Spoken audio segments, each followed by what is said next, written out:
Bom, e para falar sobre os cuidados com a saúde bucal, eu recebo o Dr. Hélio Cano, que é cirurgião dentista e também integrante da American Dental Association. Tudo bem, doutor? Tudo bem, Felipe? Vamos lá, boa tarde. Bom, quais são aí os problemas mais comuns, então, que podem afetar a saúde bucal? Boa tarde a todos.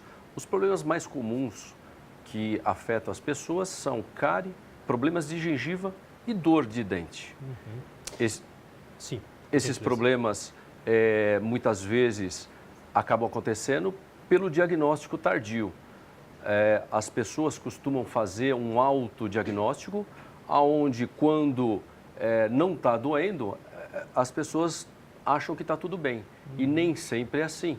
Até porque as doenças, os problemas de gengiva, elas começam pequeno. Cárie sempre vai começar pequeno, problema de gengiva vai começar pequeno.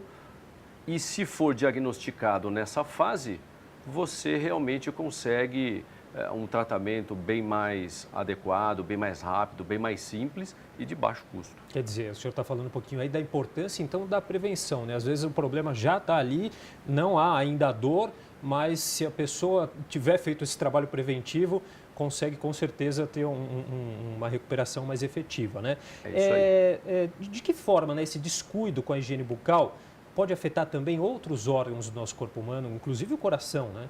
Hoje, as pesquisas internacionais, elas começam a relacionar que problemas na boca, bactérias presentes na boca, pode agravar doenças pré-existentes e provocar outras. Por exemplo, existe uma doença chamada endocardite bacteriana, que é provocada por bactérias que vão se alojar a algumas fibras do coração. E quando não tratado adequadamente, essa é uma doença que pode levar à morte. Existem outras doenças, como diabetes e pressão alta, que pode ser agravado por problemas na boca, por bactérias presentes na boca. Que é inclusive um dado que a gente tem aqui, que a má saúde bucal, né, está relacionada com a alta pressão arterial, né, segundo uma pesquisa apresentada pela Associação Americana do Coração. Exatamente. Existem bactérias na boca, presentes na boca, que pode gerar, inclusive, bebês de baixo peso e provocar partos prematuros em gestante. Olha só. Então, hoje se associa bactérias presentes na boca, na gengiva, a dificuldade ou relaciona a outras doenças. Já que o senhor falou de bebês, né, como que deve ser feita a higiene bucal de crianças novas que ainda não têm a dentição e também no caso oposto, em idosos, né, muitas vezes aí já com dentaduras ou próteses dentárias? Os recém-nascidos, eles devem ir a um odontopediatra para a mãe receber as orientações de qual a forma mais conveniente, melhor para se fazer a higiene bucal. É recomendado, depois da mamada, passar uma gaze com soro fisiológico para tirar aquela nata que fica na boca da criança. Porque aquilo, quando fica por muito tempo, provoca um odor desagradável e é a fonte de proliferação de bactérias. Então, o nenê pode começar a ter aí um probleminha de gengiva.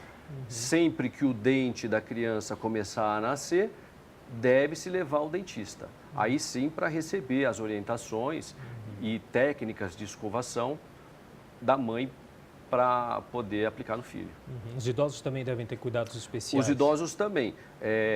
Os idosos que normalmente usam aí prótese do tipo dentadura, do tipo ponte móvel, deve ter uma higienização adequada. Inclusive, hoje existem escovas adequadas, próprias, para escovar uma prótese do tipo dentadura, uma prótese do tipo ponte móvel. Essas próteses também devem ser trocadas a cada 4 anos, porque os dentes dessas próteses, eles se desgastam, normalmente numa velocidade maior do que os dentes naturais, e a boca vai sofrendo alterações ao longo do tempo, ao longo dos anos. Então, é comum, depois de alguns anos, a dentadura ficar mais fácil de soltar, a ponte começar a ficar mais frouxa, perceber entrar alimento pela prótese e, às vezes, pode até provocar machucado, ferida, que é um dos fatores de risco do câncer bucal. Tá certo. Bom, a gente vai fazer um rápido intervalo, mas o doutor Hélio Cano continua com a gente no próximo bloco.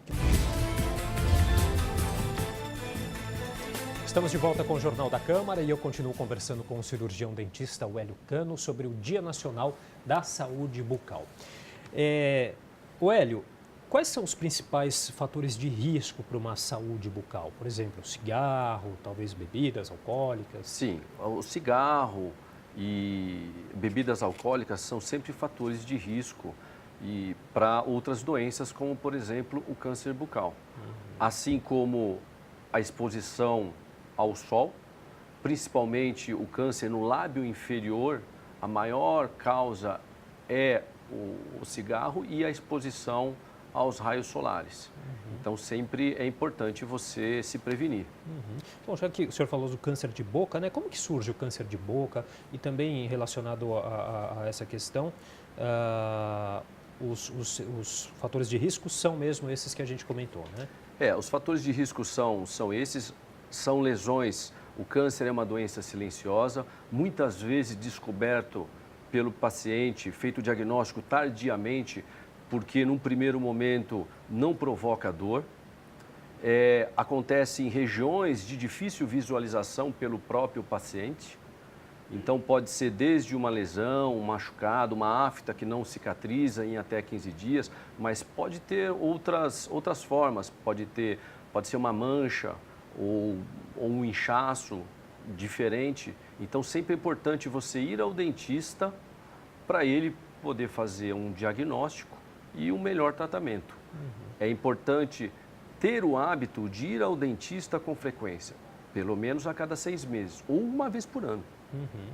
Bom, o senhor falou da questão das aftas, né? Tem pessoas que têm as aftas com uma certa frequência. É um indicativo de uma falta de saúde bucal ou tem outros motivos? Não, nem sempre. A afta é normalmente um processo que pode ser causado por um trauma, por uma batida. Por exemplo, você está escovando o dente, bate a escova na gengiva, grande chance daquele local ser uma afta. Ou você está comendo e de repente morde o lábio ou a bochecha e grande chance também daquilo se tornar uma afta. E isso não quer dizer que a pessoa tem uma má higienização, simplesmente foi provocado por um trauma, por um machucado, uma lesão, uma machucadura. E quer dizer, a maneira como se escova os dentes também é importante, né, doutor? A maneira como se escova o dente também é muito pode importante. Influenciar nessa questão da saúde bucal. Com certeza. Escovar adequadamente é a maneira mais eficiente de você ter uma higienização bucal adequada.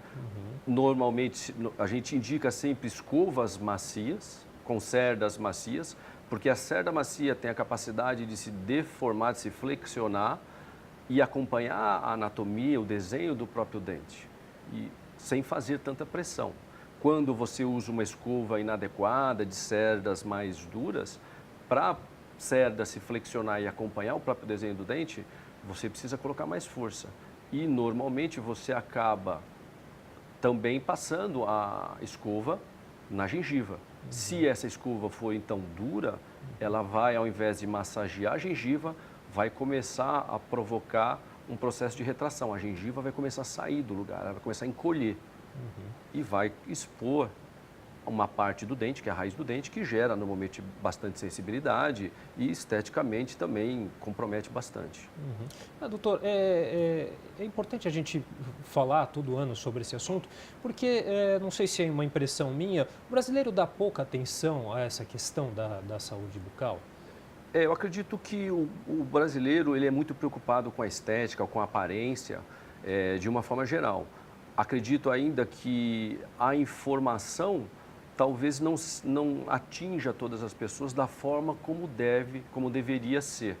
Porque se você pratica a prevenção, tem o hábito de ir ao dentista pelo menos uma vez por ano, a cada 6 meses, você vai ter menos problemas dentais. Consequentemente, o seu gasto e o tratamento vai se tornar muito mais tranquilo, muito mais simples. Então, a falta de informação, acredito que seja aí o grande causador de tudo. Tá certo. Queria agradecer demais a participação do doutor Hélio Cano, que é cirurgião dentista, e a gente conversou um pouquinho aqui sobre o Dia Nacional da Saúde Bucal. Doutor, muito obrigado pelos esclarecimentos. Eu que agradeço o convite. Muito obrigado, Felipe. Obrigado a todos.